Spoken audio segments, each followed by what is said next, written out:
তখন একটুখানি বুঝে কিনবেন। বাল্বের সাইজ ছোট হলে চলবে না, একটু বড় পেঁয়াজের সাইজে হতে হবে।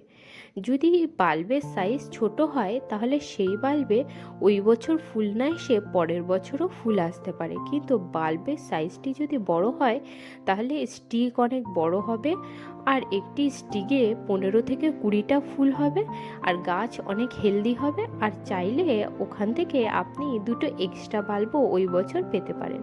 আর এদিকে দেখুন গাছগুলিকে আমি সুন্দর করে বেঁধে দিয়েছি।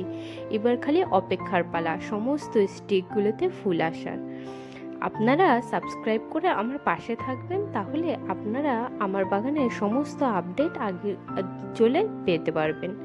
আর এদিকে এই যে পর্তুলিকা গাছে কিছুদিন আগে পর্যন্ত প্রচুর পরিমাণে ফুল ফুটেছিল, এবার এখন তো শীতকাল, পর্তুলিকা গাছে খুব একটা ফুল এখন হবে না।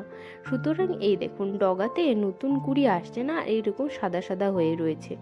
তো এই সমস্ত ডগা যেখানে ফুল এসেছিল গরমে, সেই জায়গাগুলিকে পিঞ্চিং করে দিতে হবে, তাহলে নিচ থেকে গাছের ছোট ছোট শাখা পোশাখা বেরোবে। আর এই পিঞ্চিং করবার কারণে ঠিক ফেব্রুয়ারি মাস নাগাদ ভোরে ফুল আসবে, প্রচুর ফুল হবে। আমি এই দুটো গাছেরই যেখানে যেখানে সাদা সাদা ডগা দেখতে পেলাম, সমস্ত জায়গা থেকে পিঞ্চিং করে করে সমস্ত ডালগুলিকে ছিঁড়ে ফেলেছি। আর একটি জিনিস বিশেষ করে মাথায় রাখতে হবে, এই শীতকালে পর্তুলিকার গোড়ায় প্রচুর পরিমাণে আগাছার জন্ম নেয়। এই আগাছাগুলো যদি থাকে তাহলে গাছটিকে পরের বছর গরম পর্যন্ত আর বাঁচতে দেবে না। সুতরাং এর গোড়া থেকে সমস্ত আগাছাকে তুলে ফেলে দেবেন। এদিকে দেখুন চারিদিকে আমার টবে পিটুনিয়ার চারা হয়েছে। এই দেখুন এখানে একটা, এই বস্তার মধ্যে একটা, এখানটায় একটা, 3টে 4টে রয়েছে। আমি এই সমস্ত পিটুনিয়া গাছকে লাগাবার জন্য আজকে মাটি তৈরি করে নেব। মাটি তৈরি করবার জন্য সম পরিমাণে গার্ডেন সয়েল, তার সাথে এদিকে কোকোপিট, আর এটি হচ্ছে গোবর সার, সম পরিমাণে 3টিকে মিশিয়ে মাটি তৈরি করব। আর এদিকে দেখুন ঝাড় দিয়ে যে সমস্ত শুকনো পাতা ফাতা জমে, সেগুলিকে আমি সব এর মধ্যে ভরে রেখেছি। এগুলোকে প্রত্যেকটা গ্রো ব্যাগের মধ্যে দেব। এর মধ্যে দেখুন কিছু কাগজের টুকরো আছে, আর এর মধ্যে রয়েছে সবজির খোসা। রান্নার কাজে আমি যে সবজি ব্যবহার করি তার সমস্ত খোসা আমি এরকম একটি বস্তার মধ্যে জমিয়ে রাখি। যখন গ্রো ব্যাগ তৈরি করি তার মধ্যে এইগুলিকে ভরে রাখি। এবার এই মাটি, কোকোপিট আর গোবর সারকে মিশিয়ে সুন্দর একটি সয়েল মিক্স তৈরি করে নেব। এই দেখুন মাটি নিয়ে নিলাম, আর কোকোপিট আর গোবর সারকে মিশিয়ে দেবো। শীতের গাছ লাগাবার জন্য আপনারা যে সয়েল মিক্স তৈরি করবেন, আপনারাও সম পরিমাণে মাটি, কোকোপিট আর গোবর সার নেবেন। তাতে অনেক উপকার আছে, কারণ মাটির মধ্যে নর্মালি যে সমস্ত নিউট্রিয়েন্ট থাকে সেগুলি গাছ লাগাবার কারণে কমে যায়।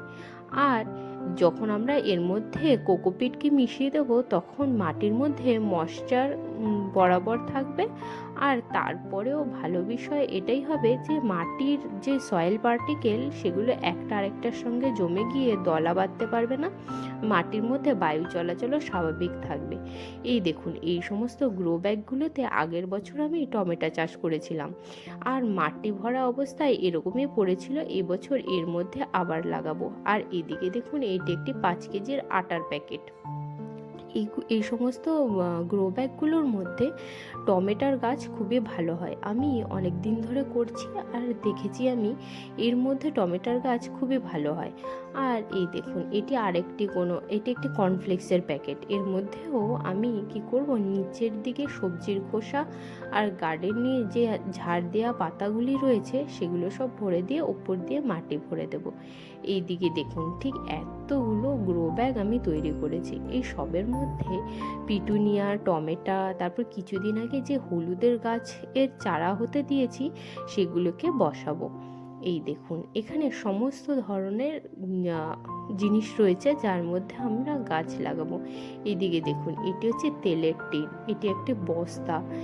এই বস্তার মধ্যে অর্ধেক পরিমাণে মাটি ভরে রেখেছি। গাছ যখন বড় হবে তখন তার মধ্যে আবার মাটি উপর থেকে যোগ করা হবে। এটি দেখুন একটি নর্মাল প্লাস্টিক, এর মধ্যেও গাছ লাগাবো।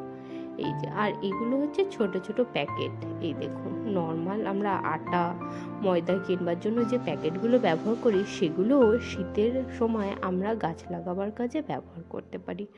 বন্ধুরা, ভিডিওটি যদি ভালো লাগে তবে লাইক শেয়ার সাবস্ক্রাইব করে আমার পাশে থাকবেন। আর গার্ডেনিংয়ের বিষয়ে আপনাদের যদি কোনো রকম প্রশ্ন থাকে তবে কমেন্টে অবশ্যই জানাবেন। আজকের মতন টাটা বন্ধুরা।